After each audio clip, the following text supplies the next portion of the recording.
It had been 38 cycles since the Federation colony ship Resolute had sent its final ping from the drift corridor, a stretch of unstable subspace fractures once labeled as navigational suicide by older star maps. The Resolute wasn't a warship. It was a behemoth of 300,000 lives, scientists, engineers, families, all seeking to establish a new outpost beyond known space. A bold frontier expedition, greenlit with full fanfare by the Senate, and accompanied by the official seal of humanity's undying ambition. Its disappearance was deemed a navigation anomaly. No signals, no wreckage, not even debris scattered across quantum strings. Just silence. For a while, that silence was tolerable. The kind people could drown out with bureaucratic shrugs and public sympathy broadcasts. The Senate offered a memorial. The media spun tales of noble sacrifice. And soon, the Resolute became a bedtime ghost story for cadets, a warning to never test the edge of mapped space. But then, 12 days ago, we received a signal, not from the Resolute, but from a derelict beacon far beyond its last known location, an ancient probe, one the Federation had lost contact with nearly a century ago. It was broadcasting an unscheduled emergency distress protocol. Contained within the signal was a single file, garbled audio, frequency-bent visuals, and a metadata log marked Human Origin Confirmed. The file had no clear source, no timestamp, no coordinates. But the AI linguistics team isolated a repeated phrase across multiple frames. The drift is not empty. The Council immediately dispatched a recon task force, small, fast, elite. They named it Viper Unit. 4 ships, each crewed with spec ops and AI co-pilots. I was tasked to oversee the mission remotely from Relay Post 9, the last Federation outpost before the drift corridor. They dropped into the edge of the corridor 6 days ago. 3 days later, we received a broken transmission from Viper 2. Visual feed showed the crew standing inside what appeared to be a massive derelict station, built not by us nor by any species we had catalogued. The station was not drifting. It was anchored inside subspace, defying physics. Behind them stood a towering structure, spires and etched rings, glowing in pulse with unknown energy signatures. Then the crew turned to face something off-screen, and every sensor feed spiked simultaneously. Heart rates, oxygen levels, neural links, all redlined. Then, the screen went black. That was the last we heard from Viper Unit. Until this morning, at 0432 hours, the mainframe alerted me to a proximity breach near Relay Post 9. Not ships, not signals, but presence. And then a message pinged through our encrypted emergency frequency. One never used outside wartime. It was only 4 words. We heard you coming. The message, we heard you coming, shouldn't have been possible. Our military-grade comm lines are quantum encrypted, siloed from any public or planetary signals. And yet, it came through like a whisper against the skin, bypassing all known firewalls. No source, no IP trace, just a flicker on the emergency frequency, as if the system had imagined it. I stared at the terminal. The words remained, pulsing in white against the black screen. My AI assistant, Halen, reran diagnostics 5 times before admitting the anomaly was genuine. No known device registered on frequency. Origin, undetermined. Probability of synthetic interference, 0.2%. I ordered a blackout of the relay. No outgoing comms, no navigational beacons, locked the doors, sealed the systems, relay. Post 9 wasn't built to defend against a hostile threat. It was a passive research and observation hub at best. But it had one thing on its side, invisibility, or so we thought. The real terror set in 5 minutes later. Sensors picked up gravitational ripples, not large enough for a ship. Too small, too inconsistent, like pressure waves shifting in non-Newtonian space. Something was near us, multiple somethings, but nothing appeared on radar or visuals. No light distortion, no mass shadowing, no noise. Then I heard it. Not through speakers, not through the mic, but in my head. A vibration. Not a voice exactly, but a thought that wasn't mine, forming inside my skull like a foreign memory. We remember your flame ships. Flame ships. It was an old human naval term, referring to our early plasma-fueled cruisers. None had flown in over 200 years. Whoever or whatever this was, they knew about humanity's past, a very specific, very ancient past. Before I could respond, Halen's internal systems began to falter. Lights dimmed. Oxygen pressure dropped by 4%. Climate control reset itself to minus 12 degrees Celsius. My breath misted instantly as I stood. Halen began glitching. Its voice became distorted, syllables overlapping in multiple languages. Then the power surged, the emergency lights cut on, and at the far end of the observation bay, the external blast shield began to rise, on its own. Through the reinforced glass I saw nothing, at first. Then a flicker, something moved. Not a ship, not a drone. A silhouette, vague and humanoid, emerged from the blackness. It stood at the edge of the horizon, against the broken stars, as if space itself had shifted to allow it through. I leaned closer. That's when I saw the eyes. Blue-ringed, black-centered, set forward, not wide like prey, but focused, forward-facing, the eyes of a predator. It wasn't just watching, it was waiting. And then came the second message, etched not into my systems, but onto the inside of the glass itself, frosted into the condensation as if written by an unseen finger. We found the Resolute. My knees locked. My lungs forgot to breathe. It was no longer a rescue mission, it was a reckoning. The moment I saw those words, "We found the Resolute," my hands trembled. It wasn't just the temperature drop anymore. It was the sudden, overwhelming realization that someone, or something, had been watching us longer than we'd been looking for them. I ordered Halen to begin a full lockdown of the relay's observation systems, but the AI was still flickering. Its voice warped mid-sentence, sometimes speaking backwards, sometimes in what sounded like human dialects, long dead, Sanskrit, Latin, pre-unification Mandarin, that shouldn't have been possible. I reached the override terminal and began inputting a manual shutdown code. But the console spat back an error. Local authority revoked. Override denied. Memory root compromised. And then the airlock alarm chimed. There was no incoming ship. There were no boarding parties. But the pressure sensors inside Dock 2 showed depressurization. The system believed something had entered, and then exited. The logs showed 0 mass units. Nothing. Not even air displacement. But the doors had opened, and the system was still compromised. I activated the internal cameras. Only static. Then something even more chilling happened. The crew logs of the Resolute, the vanished colony ship, began downloading into the relay mainframe. Without any command. Without any source. The name Resolute hadn't even been uttered by this system in 38 cycles, but there it was, a full manifest file, appearing line by line, as if someone on the Resolute was manually uploading it. Names, ages, occupations, status, unconfirmed.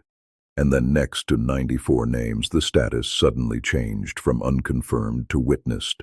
I leaned closer. All of them children. Children who should have perished 38 cycles ago, now listed as witnessed by some unknown observer. Some had notes added next to their names, learns quickly, dreams in patterns, speaks to the drift. It was like someone had been studying them. I turned back to Halen. I needed the AI online. Whatever was happening, I couldn't face it alone. But as I began a hard system reboot, a whisper crawled through the emergency speaker line. No voice ID, no language pattern, just low murmuring, almost like children singing in a dissonant reversed harmony. They left us there. The black glass watches, the blue rings, they never close. My breath caught in my throat.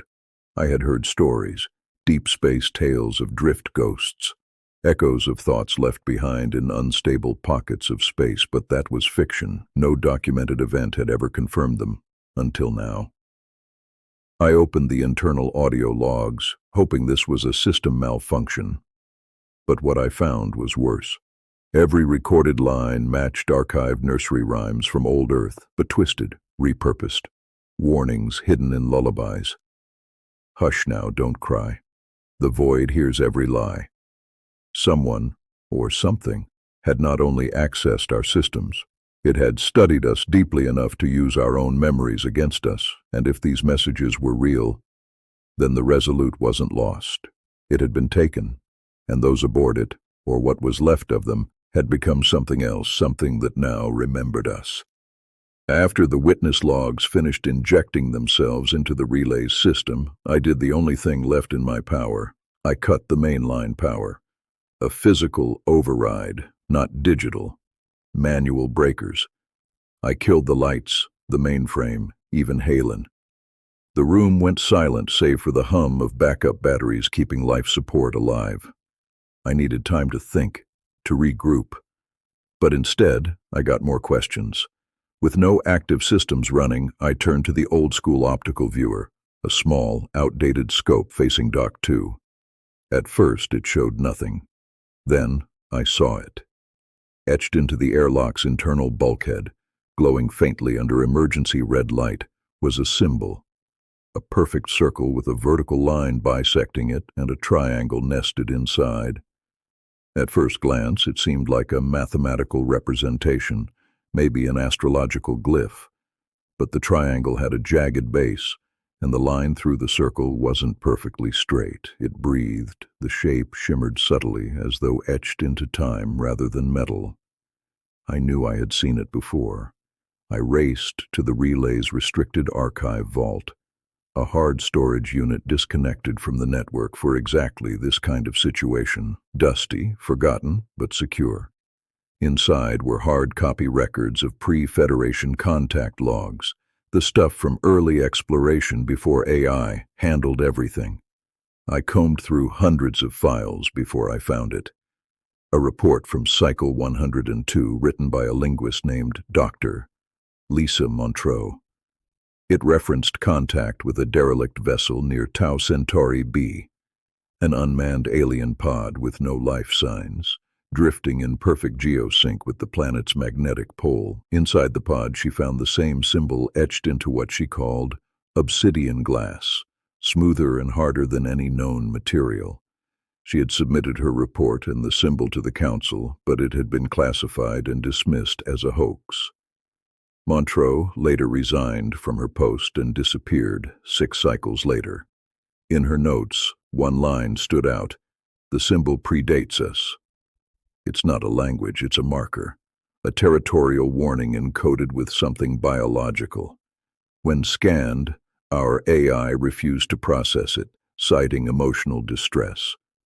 A biological warning. My mouth ran dry. Whatever this symbol was, it wasn't meant to be read. It was meant to be felt. And if the same symbol had now appeared on my relay, in the exact same configuration, it meant that whatever Montreux found back then had never stopped watching. Suddenly, the emergency monitors reactivated without input. Not all systems, just the ones directly connected to external feeds. 12 points of light now hovered in the drift beyond the relay's outer perimeter. They weren't ships, at least not in the conventional sense. They didn't reflect radar, emit engine heat, or distort gravity like known vessels. But I could see them clearly with my own eyes. Black silhouettes against the black of space, visible only because of the absence they created. Each one bore the symbol. Each one was getting closer. One of them flashed a brief pulse toward the relay, and then the terminal lit up with one more phrase: "We marked this place long before you." My chest tightened. We hadn't stumbled into unknown territory. We had walked, arrogantly and blindly, into their space. The lights in the command chamber flickered violently as pressure dropped in the docking corridor. I didn't need confirmation from the sensor readouts. I knew the relay had been boarded. But I hadn't seen a ship dock. There was no airlock seal, no hailing transmission, not even a ripple in the surrounding subspace. Yet, something or someone, was inside. Halen's emergency subsystem rebooted with a fractured voice. Foreign biological presence detected. Sections C1, D2, E4. Containment breached. Movement patterns erratic. Humanoid bipedal. Estimated count undetermined. Undetermined meant one thing in Federation protocol. We don't understand how they move. I grabbed the emergency sidearm hidden beneath the manual override console. It was a symbolic weapon more than anything, meant to reassure rather than defend. No real military-grade force was ever deployed to the relay. We were a listening post, not a fortress. The lights continued flickering as I accessed the camera feed to Section C1, the first breach point. Static, then a flash. For less than a second, the screen stabilized. I saw the corridor, empty, sterile, untouched. Then, from the far end, a figure stepped into view, slowly, deliberately. It stood upright, roughly human in silhouette, but its gait was unnatural, too smooth, too gliding. It wasn't walking. It was drifting slightly above the floor. Thin limbs, long fingers, and a head partially obscured by what looked like a folded hood of sorts, made of shimmering strands that moved independently, like silk underwater. It turned toward the camera, those eyes again, white, blue ring, black center, focused, predatory. And then it smiled. Not a human smile. No lips, no teeth. Just a shape that bent where no face should bend, as if reality had given way to a mockery of comfort. The lights shorted out immediately. The camera feed died. My heart pounded. Halen's voice returned, clearer now. Unknown entities in motion across internal corridors. Warning. Movement suggests coordinated awareness of internal mapping. Threat level, red. I activated internal security lockdowns, magnetic seals on each section. But the system refused. Access denied. Physical command override required. Physical override meant going down there, manually engaging the hydraulic doors with the analog crank. I strapped on a breather pack and sealed my uniform. Then I stepped into the lift shaft and dropped toward sub-level D2, where the movement was concentrated. As I descended, the relay felt wrong, too quiet. Not the silence of space, but the kind of silence that follows sound being ripped away. As I reached the lower corridor, my boots hit the floor with a thud. The air was cold, thick, and humid now, not according to spec. The relay's environment had been changed, altered, just like the Protector's logs I had read as a cadet during the Zorp incident. A shadow slipped past the corner at the far end. I raised my weapon. "Federation officer, identify yourself." No response. I approached cautiously. A corridor junction opened before me, and on the floor lay Lieutenant Kara Way, my communications officer. Still, eyes open. Her mouth moved silently, lips quivering, but no sound escaped. Then I saw what she was pointing at, shakily, desperately. Etched into the wall, in glowing lines, was a single message: "You are not first." My pulse surged. Then a second message flashed beneath it: "You will not be last." From behind me came a soft, synthetic chime. The lift was moving again. Someone, or something, was coming down. The lift hummed louder as it descended, gears grinding with a slow, deliberate pulse, as if its movement wasn't mechanical but measured. Something about it felt intentional. It wasn't just coming down. It was announcing itself. I stepped back into the shadows beside the junction, weapon drawn, my body pressed against the frigid alloy wall. Lieutenant Kara Way lay still, her arm trembling now, eyes wide open but unfocused, caught in a living stasis of trauma. Then, the lift doors opened. But no one stepped out. No boots, no hum of an exosuit, no visual contact, just silence. And then, a sound like whispers inside the bone, a vibration, not external, but inside my ears. Thoughts not mine. "You seek to understand. You seek to name what does not wish to be named." The corridor lights dimmed again. The relay's core backup power suddenly surged, and for a brief moment the emergency systems brought up the internal logs of Dock 2, the very place where the symbol had first appeared. Only now, there was a new feed, one that hadn't existed before.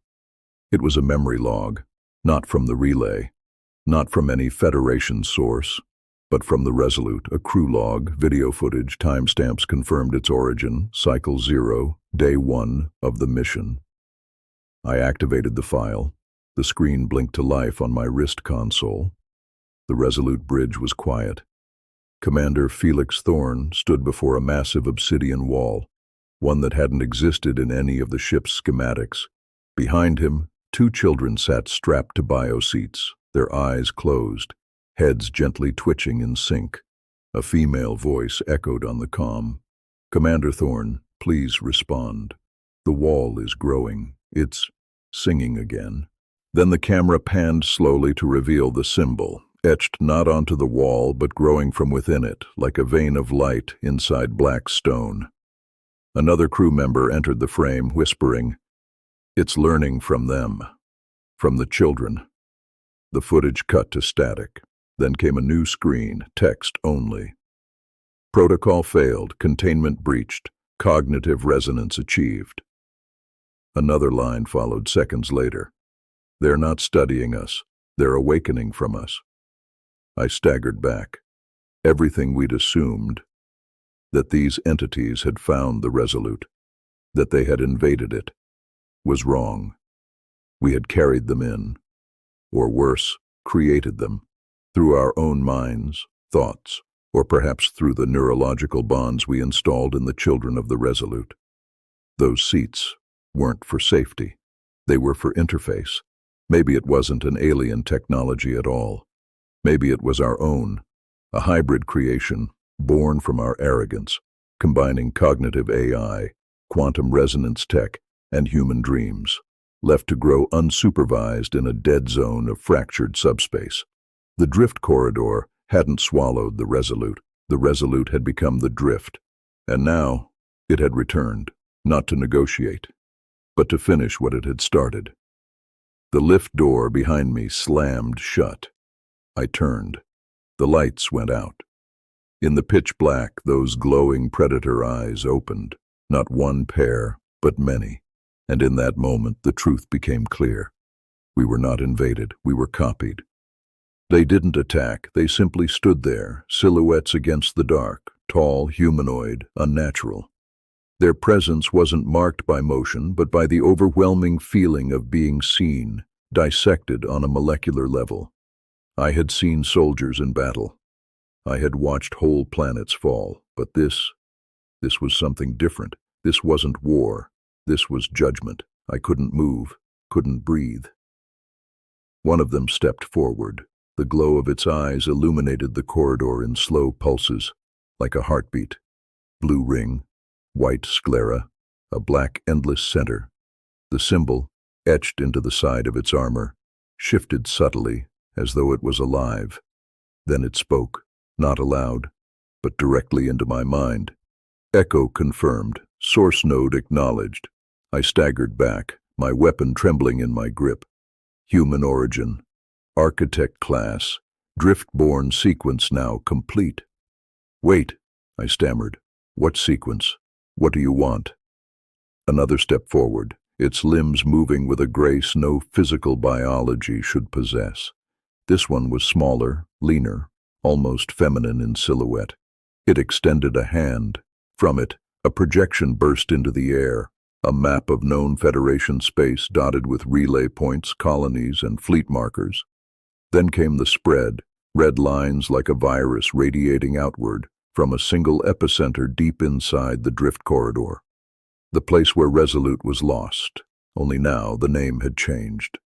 Node 0, Birth Origin. And then, a cascade of systems across the map began flickering red. Relays shutting down, fleets going silent, civilian colonies losing comms. Real-time data. Not a simulation. They were already moving.